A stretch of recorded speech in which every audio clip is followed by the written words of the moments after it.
روزہ کب افطار کیا جائے گا؟ ہمارے یہاں ہر آئے روز کسی نئے مسئلے کو لے کر ایک بحث چھیڑی جاتی ہے، اور اس بحث کا مقصد یہ ہوتا ہے کہ لوگوں کے ذہنوں میں شکوک و شبہات کو پیدا کرنا۔ لوگ جس بات پر عمل کر رہے ہیں اس پر شکوک و شبہات میں ان کے ذہنوں کو مبتلا کرنا۔ اس پر کوئی حدیث پیش کریں گے یا کوئی آیت پیش کر دیں گے، اگر آیت پیش کریں گے تو وہ آیت کا صحیح معنی اور مطالب و مقاصد نہیں بتائیں گے، یا کوئی حدیث پیش کریں گے تو وہ حدیث ضعیف ہوگی، مشکوک ہوگی یا موضوع ہوگی۔ اسی طرح چند روز سے افطار کے متعلق یہ چل رہا ہے کہ روزے کو افطار کب کیا جائے۔ اس کے متعلق ایک آیت پیش کی جا رہی ہے، اتم الصیام الی اللیل، کہ اپنے روزے کو پورا کرو رات تک۔ سب سے پہلے اس پر دلائل کی بات کریں تو یہاں اتم الصیام الی اللیل، یہاں رات تک روزہ پورا کرنے کا حکم دیا گیا۔ اب رات کیا ہے؟ رات کے متعلق ائمہ اربعہ کا، حضرت امام اعظم ابو حنیفہ، حضرت امام شافعی، حضرت امام احمد بن حنبل، حضرت امام مالک رحمہ اللہ تعالی کا اس بات پر اتفاق ہے کہ مغرب ہوتے ہی روزہ افطار کیا جائے گا۔ جیسی مغرب ہوگی روزہ افطار کیا جائے گا۔ اور مغرب کب ہوتی ہے؟ مغرب غروب شمس پر ہوتی ہے۔ چنانچہ یہاں جو الہ ہے یہ الہ انتہائی غایت کے لیے ہوتا ہے۔ جب الہ انتہائی غایت کے لیے ہے تو یہاں معنی یہ ہے کہ اپنے روزے کو پورا کیا جائے رات تک۔ چنانچہ رات کی ابتدا کب ہوتی ہے؟ یہ اجماع ہے کہ غروب شمس پر رات کی ابتدا ہوتی ہے۔ جیسی غروب شمس ہوگا وہاں رات کی ابتدا ہو جائے گی۔ اب اس پر چند حدیثیں، پہلی حدیث ابن ماجہ کی حدیث نمبر 1698 میں حضرت ابو ہریرہ رضی اللہ تعالیٰ عنہ سے روایت ہے کہ رسول اللہ صلی اللہ علیہ وسلم نے فرمایا، لوگ اس وقت تک بھلائی پر رہیں گے جب تک روزہ جلد کھولتے رہیں گے۔ جب وہ روزہ جلدی کھولیں گے، جب وہ بھلائی پر قائم رہیں گے، روزہ جلدی کھولا کرو، کیونکہ یہودی دیر سے روزہ افطار کیا کرتے ہیں، یہودیوں کی مشابہت اختیار نہیں کرنی۔ یعنی کہ اب جیسی غروب شمس ہوگا ویسی روزہ افطار کیا جائے گا۔ اگر اس میں تاخیر کی جائے گی تو اس سے آقا کریم علیہ الصلوۃ والسلام نے منع فرمایا، یہ یہودیوں کی مشابہت ہے۔ پھر مستدرک میں ارشاد فرمایا، حضرت سہل بن سعد رضی اللہ تعالیٰ عنہ فرماتے ہیں کہ رسول اللہ صلی اللہ علیہ وسلم نے ارشاد فرمایا، میری امت اس وقت تک میری سنت پر قائم رہے گی جب تک روزہ افطار کرنے میں ستاروں کا انتظار نہیں کرے گی۔ ستاروں کا انتظار اگر کیا جائے گا تو پھر روزہ ٹھیک نہیں ہے۔ یہاں کہا کہ اگر ستاروں کا انتظار کرے گی، نہیں کرے گی تو وہ بھلائی پر قائم رہے گی۔ جو اب ستارے نکلنے کے بعد افطار نہیں کیا جائے گا، بلکہ ستارے نکلنے سے پہلے یعنی جیسی غروب شمس ہوگا روزے کو افطار کر لیا جائے گا۔ نبی اکرم صلی اللہ علیہ وسلم نے ارشاد فرمایا کہ آپ جب روزہ کھولتے، اسی حدیث کے آخر میں اس بات کو ذکر کیا کہ جب آپ علیہ الصلوۃ والسلام روزہ افطار کرتے تو ایک شخص کو بلند جگہ پر بٹھاتے، کھڑا کرتے، اور وہ شخص کہتا کہ سورج غروب ہو گیا۔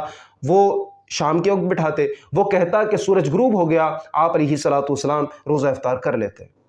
یہاں یہ نہیں کرتے کہ جی وہ کہتا کہ سورج غروب ہو گیا، اس کے بعد 10-15 منٹ رات ہونے کا انتظار کرتے اور رات ہونے کے بعد روزہ افطار کرتے۔ ایسا نہیں ہے، بلکہ وہ شخص کہتا کہ سورج غروب ہو گیا، آپ علیہ الصلوۃ والسلام فوراً روزہ افطار کر لیتے۔ بخاری کی حدیث نمبر 1955، اس کا میں مفہوم ذکر کروں، آپ علیہ الصلوۃ والسلام نے ایک صحابی کو کہتے ہیں کہ ستو گھولیے۔ 3 سے 4 بار آپ علیہ الصلوۃ والسلام نے ارشاد فرمایا کہ ستو گھولیے۔ ان کا یہ گمان تھا کہ ابھی صبح نہیں ہوئی، ابھی افطار کا وقت نہیں ہوا، ابھی سورج غروب نہیں ہوا، تو وہ نہیں گھولتے۔ آپ علیہ الصلوۃ والسلام نے جب ارشاد فرمایا تو انہوں نے گھول کر دیا۔ آقا کریم علیہ الصلوۃ والسلام نے وہ ستو کا گلاس پی کر روزے کو افطار کیا، اور حضور علیہ الصلوۃ والسلام نے فرمایا، جب تم یہ دیکھو کہ رات مشرق کی طرف سے آ گئی ہے تو روزے دار کو روزہ افطار کر لینا چاہیے۔ دوسری حدیث میں، حدیث نمبر 1956 میں انگلی سے اشارہ کر کے ارشاد فرمایا، جب تم دیکھو رات مشرق کی طرف سے آ گئی ہے تو تم روزدار کو روزہ افطار کر لینا چاہیے۔ انگلی سے اشارے سے فرمایا۔ پھر آخری حدیث، حدیث نمبر 1957 میں ارشاد فرمایا، میری امت کے لوگوں میں خیر باقی رہے گی جب تک وہ افطار کرنے میں جلدی کریں گے۔ لوگوں میں بھلائی اس وقت تک رہے گی جب تک وہ افطار کرنے میں جلدی کریں گے۔ یہ چند حدیثیں تھیں جو غروب شمس کے اطلاق پر تھیں کہ غروب شمس کا اطلاق رات پر ہوتا ہے۔ اب اتم الصیام الی اللیل، یہاں جو کہا رات تک، پہلے تو یہ بات واضح ہو گئی کہ رات کا اطلاق غروب شمس پر ہے، جیسی غروب شمس ہوگا رات ہوگی، چنانچہ غروب شمس یعنی کہ اذان مغرب کے وقت افطار کرنا یہ ٹھیک ہے۔ اور چاروں ائمہ کا اس بات پر اتفاق ہے، خلفائے راشدین ہو گئے، حضرت مولا علی کرم اللہ وجہ الکریم ہو گئے، یہ تو 4 سے 5 حدیثیں تھیں، اس کے علاوہ بے شمار حدیث طیبہ موجود ہیں، اہل بیت اطہار کا عمل موجود ہے، صحابہ کرام خلفائے راشدین کا عمل موجود ہے کہ جب اذان مغرب دی جاتی، غروب شمس ہوتا، آپ روزہ افطار کر لیتے۔ اب یہاں کچھ عقل کی بات کریں تو قرآن مجید میں ارشاد فرمایا کہ اپنے روزے کو پورا کرو رات تک، رات میں ارشاد نہیں کیا بلکہ رات تک پورا کرنے کا حکم دیا۔ اب تک اور میں بہت فرق ہے۔ آپ کہیں کسی کو کہ میں فلاں کے گھر تک گیا، فرق ہے۔ آپ کہیں کسی کو میں فلاں کے گھر میں گیا، دونوں باتوں میں فرق ہے۔ گھر میں جانا اور ہے، گھر تک جانا اور ہے۔ اسی طرح بہت سارے باتیں دلائل موجود ہیں عقلی بھی، لیکن یہاں صرف ایک کو لیں تو گھر تک جانا یہ ہے کہ میں گھر کے دروازے تک گیا اور اس سے واپس آ گیا، تو رات تک روزہ پورا کرنے کا، یعنی کہ رات غروب شمس ہوئی، رات کا اطلاق ہوا، ہم نے فوراً روزہ افطار کر لیا، تو آیت پر پورا اتر رہا ہے کہ اپنے روزے کو پورا کرو رات تک۔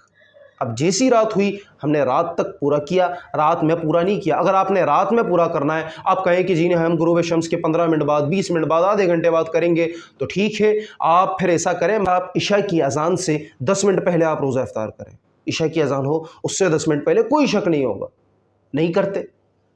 اب رات تک پورا کرنے کا حکم دیا گیا، رات میں پورا کرنے کا حکم نہیں دیا گیا، چنانچہ چند لوگوں کو سن کے، جاہلوں کو سن کر اپنے ذہنوں کو میں شکوک و شبہات کو پیدا نہ کریں۔ الہ العالمین اللہ رب کریم اعمال صالحہ کی توفیق عطا فرمائے۔